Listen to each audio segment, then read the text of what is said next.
You can't deny that Reddit is chock full of content gold. Now, the Redditors themselves might be full of something else. Now, take the subreddit called Startled Cats, for instance. Here's the pinned post. Please make sure the cats are startled. And then there's this Reddit thread that Buzzfeed turned into an article titled, "Frustrated people are revealing the horribly overpriced items they no longer want to pay for since they used to cost way less. Brevity is the soul of wit. Am I right, Buzzfeed? How do they get away with this? Okay, I'm not even the grammar police, and it's exhausting to read their headlines. You can't keep getting away with it! So in this Reddit thread, user Just Some Troglodyte asked his community, what is horribly overpriced? And boy, did Just Some Troglodyte stir the swamp with this one. You see, people love to talk and complain about how much things cost, and I can see where they're coming from. I mean, think about basic cable. In the 90s, cable costs like $20 on average. Today, cable costs closer to $220 on average. And that just feels like a ripoff. And it is a ripoff. But setting the thrill of a good gripe aside, I want to know whether prices are really getting out of control or if it just feels that way. So today, I'm going full Shapiro and looking at facts over feelings to determine whether prices have really gotten out of hand. First, let me remind you that the price of this video is still free. So to keep it that way, be sure to like, subscribe, and share this content, or else I'll start charging. I don't even know how to do that, but love will find a way. I'm free. Now, quick disclaimer, there are 17 of these, and time is money. So I'm just gonna hand select a few and let you know if I think they're overpriced, underpriced, or appropriately priced. Let's get started. When you think about things that are overpriced, what's the first thing that comes to mind? Let's all say it on 3. 1, 2, 3. Printer ink. Did you get it right? Because that's the first one. Here's a comment from Redditor Upvoter222. I swear that it would be cheaper to melt some platinum and pour it into a printer cartridge than to buy some regular printer ink. That checks out. So here's what I'm seeing. If you want a black high-yield ink cartridge that prints up to 2,000 pages, that is $52. That's insane. Okay, let me do the math here. That's 2.5 cents a page. Is that worth it to you? What are you printing? Why are you printing things? Why are you 75 years old? What are you doing printing the TPS report? Just email it, all right? Save a seal and a turtle. Wow, that's fast. Apparently, printer ink is one of the most expensive liquids on planet Earth. I said most expensive, not most precious. That would be Chick-fil-A sauce. Excuse me, are you Chick-fil-A sauce? Because you're my first choice. Listen to what inkjets.com says about this. A gallon of ink is more expensive than a gallon of gas or even a pricey bottle of vintage Dom Perignon champagne. Now that's just Dom Perignon wrong. And that's peak cringe, okay? So, printer ink. Overpriced. Not doing it. I'll print at work for free. Thanks, Dave. Can I be honest? I don't own a printer. I said it. I feel so much better. Next on the list, let's talk groceries. Now here's a response from user Fresh Hot Poop. Never thought I'd say those 3 words together at work. You're wild! It is so stupidly expensive to buy groceries right now. Even if I just need a small list, specifically for the dinner I'm making that evening, it's always $50 to $75. I feel like in the past 2 years, groceries have skyrocketed. Well, for starters, if you're spending $50 to $75 on dinner for one evening, let me help you. I've done a video on how to make a $4 meal. It's educational, it's controversial, and it's delicious, and I will link that video for you below. But listen, Fresh Hot Poop, I'm picking up what you're putting down, okay? I hear the struggle, I feel the strain, and I smell the fear. Is that what fear smells like? But the fact of the matter is, food prices have steadily increased since 2020. The U.S. Government Accountability Office says that in 2022, U.S. consumers saw the largest annual increase in food prices since the 1980s. And while food prices generally increased about 2% in prior years, they increased about 11% from 2021 to 2022. Ouch. And this year alone, between May of 2022 and May of 2023, food prices rose another 7%. Now, small caveat here, 7% is average. The truth is, some things cost less and some things cost more. Here's an example of foods that dropped in price from May of last year to May of this year. Bacon, down almost 10%. Citrus fruits, down about 5%. Fresh whole milk, down about 3%. Now here's some foods that increased from May of last year to May of this year. Margarine, up 22.5%, and Meemaw is not having it. Take it down a notch. Frozen vegetables, up almost 19%. Salad dressing, up 14%. Other condiments, up almost 16%. And in other condiment news, ranch has officially usurped ketchup as America's favorite condiment. Now, a $1 billion industry. That's crazy. Best condiment, hands down, no argument. So groceries, appropriately priced. Controversial, I know, but listen, I go to the grocery store every week, and I feel like the prices are higher than they used to be, but they're not out of control. I mean, I can still get in and out for under $100, okay? It's not wild. Dang! You got cheese like me? And speaking of food, here's the next gear grinder on this list from Buzzfeed, and it's airport food. This is a hot button issue, okay? Now, here's the thing. What you get at the Chili's 2 or some other airport establishment is about 10 to 15% above the street price, because they can do that. You're a captive audience. You can't go anywhere. And it's not just the meals that are overpriced. I mean, you've seen snacks and water and soda. All of that stuff is 2 to 3 times higher than you'd pay in your local market. Hi, welcome to Overpriced Restaurant. How can we rob you in broad daylight today? Now, there's a lot of reasons for this beyond the airports just trying to screw us all over.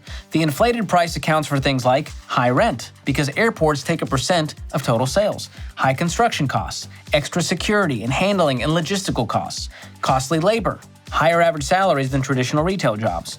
So while there's a lot of reasons for this, I'm still not buying it, and I refuse to buy almost anything when I'm going through an airport unless I absolutely have to. Airport food, overpriced, and I'm sticking with it. Now, some quick tips on this. Obviously, if you can eat before you go, do that. Don't wait to eat your meal at the airport. Another hack is bring an empty water bottle and then refill it at one of those airport filter water bottle things if you can trust it. Or if there's a Starbucks, ask for a venti filtered water for free. And then drop that into your mechanism. There's an idea. Also, bring your own snacks. That's a way better hack than buying them there. What do you want? Let's move on to something less depressing, hopefully, on this BuzzFeed list. Never mind, it's the housing market. Let's look at the data here. The average home price was $761,000 in March of 2023.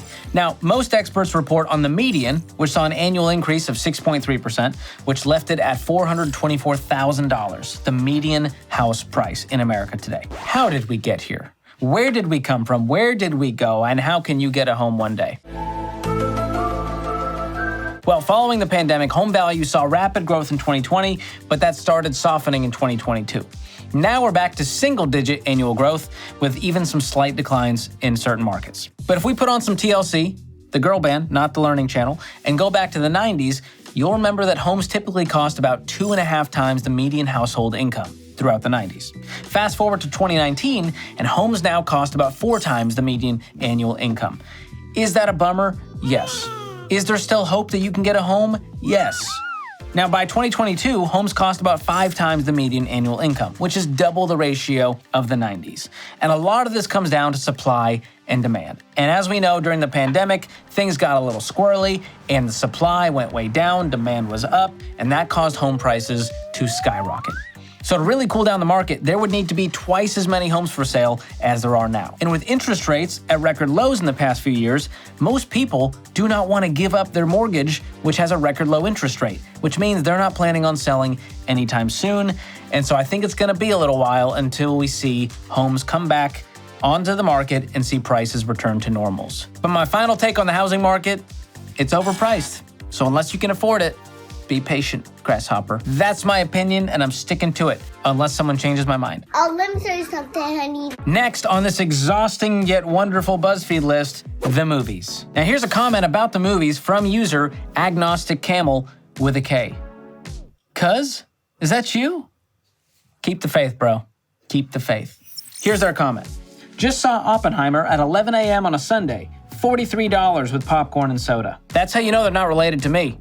All right, I'm not spending $43 on that trash. Not the movie. The movie's great. It's the popcorn and soda I'm worried about here. Soda!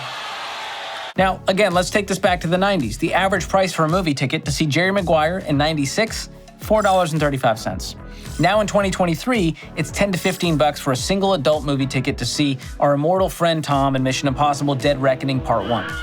Plus, at some theaters, you pay more for a better seat selection, or a special theater like Dolby or IMAX or one of those crazy ones. So I was recently at the movies, and my ticket alone was $15.50. And to that I say, overpriced. Do I still go occasionally? Yes, but it's much less occasional because of the prices. Did I use my birthday email to get a free popcorn? You betcha I did. Did I sneak a little drink in my jacket? None of your business. And I would have gotten away with it, too. You did get away with it. I did. All right, time for the last one on this BuzzFeed list we're going to cover today. Airbnbs. Are they overpriced? I feel this one. Today, the average daily rate of an Airbnb rental is 36% higher than it was in 2019.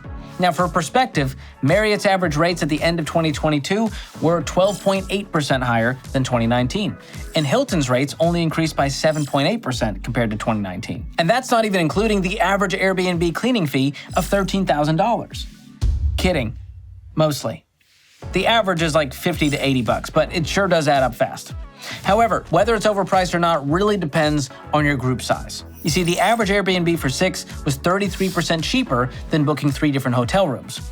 But the average hotel was 29% cheaper than booking an Airbnb for 2. So here's how the costs break down per person. Airbnb that fits 2 adults, $125 a person per night. Airbnb that fits 6 adults costs you $60 per person per night. Whereas a hotel that fits 2 adults, $89 per person per night. So is Airbnb overpriced? I'm going to say it's overpriced in general. But if you're traveling with a big group, I'm going to say it can be a great deal and a whole lot of fun to have everyone in one house if you like the people. If you don't like the people, say, hey, let's all get different hotel rooms. It'll be cheaper. Brilliant idea, right? That's a good life hack. Now look, if your budget has been derailed by high prices lately, you're not alone. But here's some tough love. Just because things cost more now doesn't mean that's what's making you broke. All right, look at things like your lifestyle. If certain things cost more now, make some adjustments. Figure out what's actually worth your money, what you actually need versus what you want, and make some changes in your budget. But don't just give up and throw your budget out the proverbial window because things are expensive. You need a budget now more than ever. For example, if you need to bump up the grocery budget, be sure to shift another category to make it work. Maybe we eat out less. Maybe we cut out a few subscriptions to make all that work. And listen, reworking your budget or figuring it out for the first time might feel like a headache right now. But if you're feeling the pain, check out my Budgeting for Beginners video. I will link it below, and it's going to show you in an easy and fun way how to make a plan for your money. Make sure to share this video with a friend who might find it interesting, and let me know in the comments what you think is overpriced right now. I'll go first. I think candy corn, way overpriced. But that's because I think no human being should spend their hard-earned dollars on them or defile their taste buds by eating them. That's it for me. Thanks for watching. We'll see you next time.